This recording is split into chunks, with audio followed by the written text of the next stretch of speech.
Moby Dick, Chapter 10, A Bosom Friend. Returning to the Spooder Inn from the chapel, I found Queequeg there quite alone, he having left the chapel before the benediction some time. He was sitting on a bench before the fire, with his feet on the stove hearth, and in one hand was holding close up to his face that little Negro idol of his, peering hard into its face, and with a jackknife gently whittling away at its nose, meanwhile humming to himself in his heathenish way. But being now interrupted, he put up the image, and pretty soon, going to the table, took up a large book there, and placing it on his lap, began counting the pages with deliberate regularity, at every 50th page, as I fancied, stopping a moment, looking vacantly around him, and giving utterance to a long-drawn, gurgling whistle of astonishment.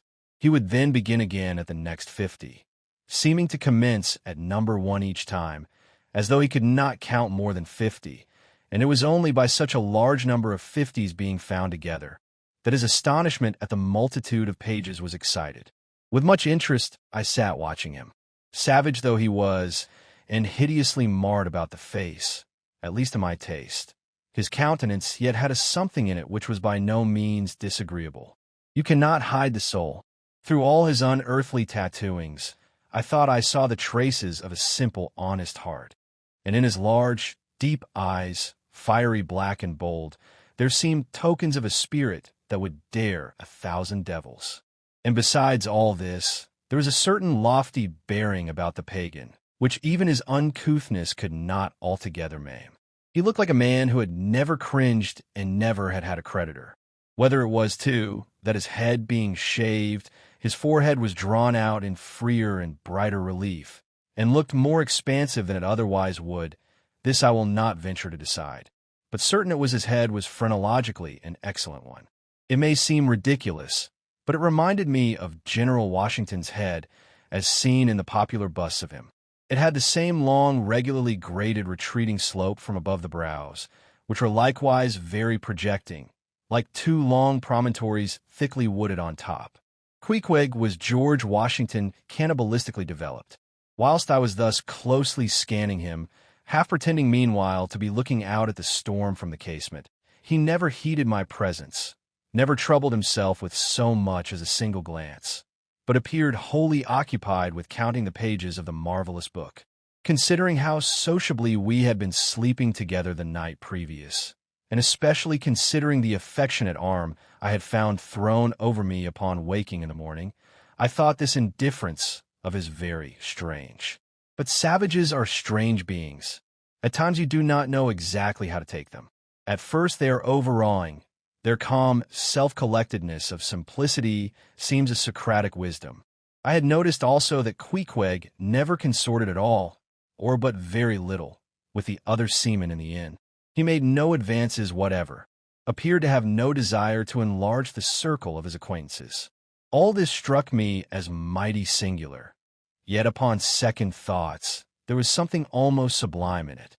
Here was a man some 20,000 miles from home, by the way of Cape Horn, that is, which was the only way he could get there, thrown among people as strange to him as though he were in the planet Jupiter, and yet he seemed entirely at his ease, preserving the utmost serenity, content with his own companionship, always equal to himself.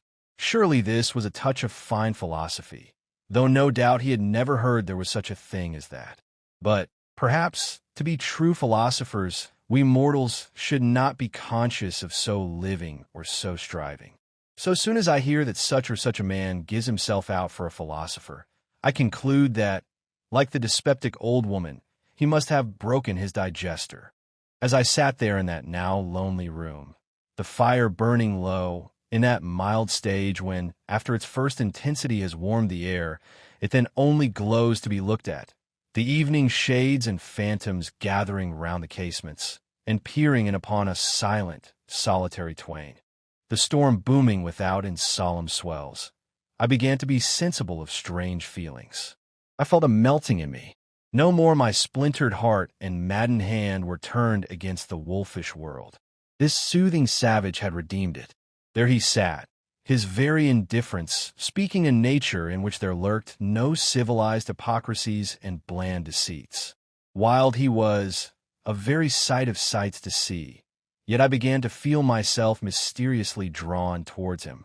And those same things that would have repelled most others, they were the very magnets that thus drew me. I'll try a pagan friend, thought I, since Christian kindness has proved but hollow courtesy. I drew my bench near him and made some friendly signs and hints, doing my best to talk with him meanwhile. At first he little noticed these advances, but presently, upon my referring to his last night's hospitalities, he made out to ask me whether we were again to be bedfellows. I told him yes, whereat I thought he looked pleased, perhaps a little complimented. We then turned over the book together, and I endeavored to explain to him the purpose of the printing and the meaning of the few pictures that were in it. Thus I soon engaged his interest, and from that we went to jabbering the best we could about the various outer sights to be seen in this famous town. Soon I proposed a social smoke, and, producing his pouch and tomahawk, he quietly offered me a puff. And then we sat exchanging puffs from that wild pipe of his, and keeping it regularly passing between us. If there yet lurked any ice of indifference towards me in the pagan's breast, this pleasant, genial smoke we had soon thawed it out and left us cronies. He seemed to take to me quite as naturally and unbiddenly as I to him. And when our smoke was over, he pressed his forehead against mine, clasped me round the waist, and said that henceforth we were married, meaning, in his country's phrase, that we were bosom friends. He would gladly die for me, if need should be. In a countryman, this sudden flame of friendship would have seemed far too premature, a thing to be much distrusted, but in this simple savage those old rules would not apply. After supper, and another social chat and smoke, we went to our room together. He made me a present of his embalmed head, took out his enormous tobacco wallet, and groping under the tobacco, drew out some $30 in silver. Then spreading them on the table, and mechanically dividing them into 2 equal portions, pushed one of them towards me, and said it was mine. I was going to remonstrate, but he silenced me by pouring them into my trousers pockets. I let them stay. He then went about his evening prayers, took out his idol, and removed the paper fireboard.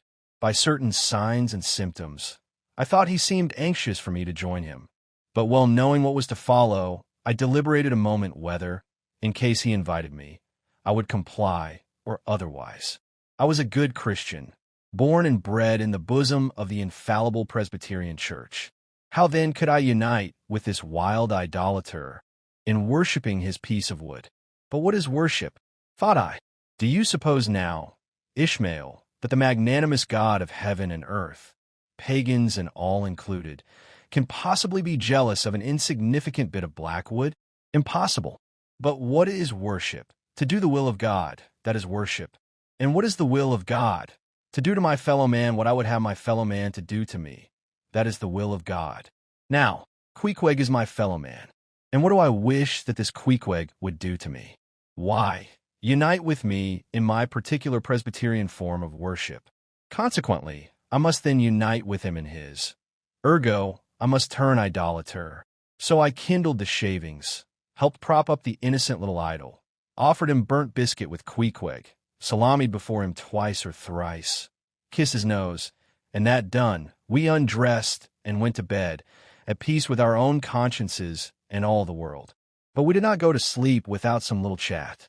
How it is I know not, but there is no place like a bed for confidential disclosures between friends, man and wife. They say they're open the very bottom of their souls to each other, and some old couples often lie and chat over old times till nearly morning. Thus, then, in our heart's honeymoon lay I and Queequeg, a cozy, loving pair.